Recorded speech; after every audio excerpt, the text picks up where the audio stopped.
Umagang kaganda po sa inyo lahat. Ako po si Tina Edwin mula sa ikalimang baitan ng SCCS Purpose. Ngayon po ay gagawa po tayo sa isa sa pinakamasarap pagkain ng Pinoy.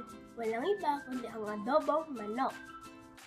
Ito ang mga sangkap na gagamitin natin sa pagluluto. Tubig, suka, toyo, mantika, pinya, sibuyas at bawang. Ito naman pampalasa. Asin, asukal, laurel, magic sarap, at ito ang ating gagawing adobo, walang iba kundi ang manok. Bago magluto, siguraduhin natin maghugas ng kamay. Tara, simulan natin pagluluto. Una, painitin natin ang kalan.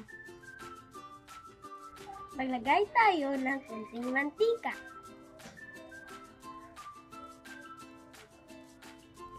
Kapag mainit na ang mantika, ilagay na natin ang bawang.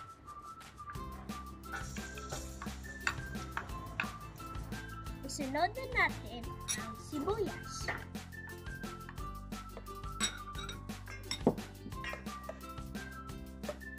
Matapos natin ilagay ang sibuyas at bawang, isunod na natin po ang manok.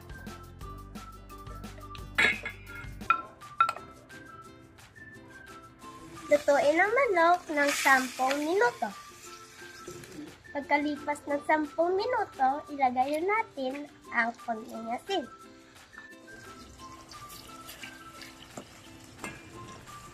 Maglagay ng konting tubig. Ilagay na natin ang laurel.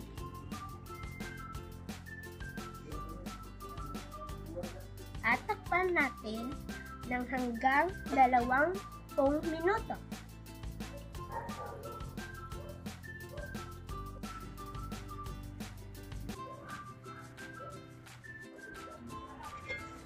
Sunod na natin po ilagay ang toyo.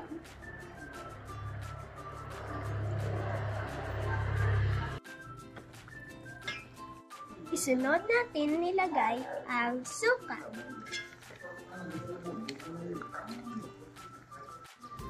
Takpan at hayaan kumulo ng 5 minuto. Magkalipas ng 5 minuto, ilagay na natin po ang asukal. Ang huling sangkap na ilagay natin ay ang pinya.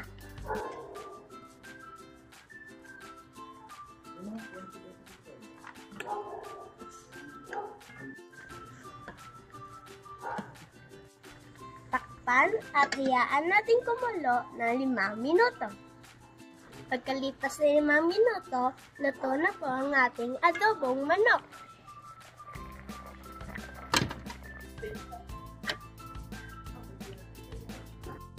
Ngayon ay titikman na natin ang ating niluto. Ang sarap! O, kain tayo! Paalam!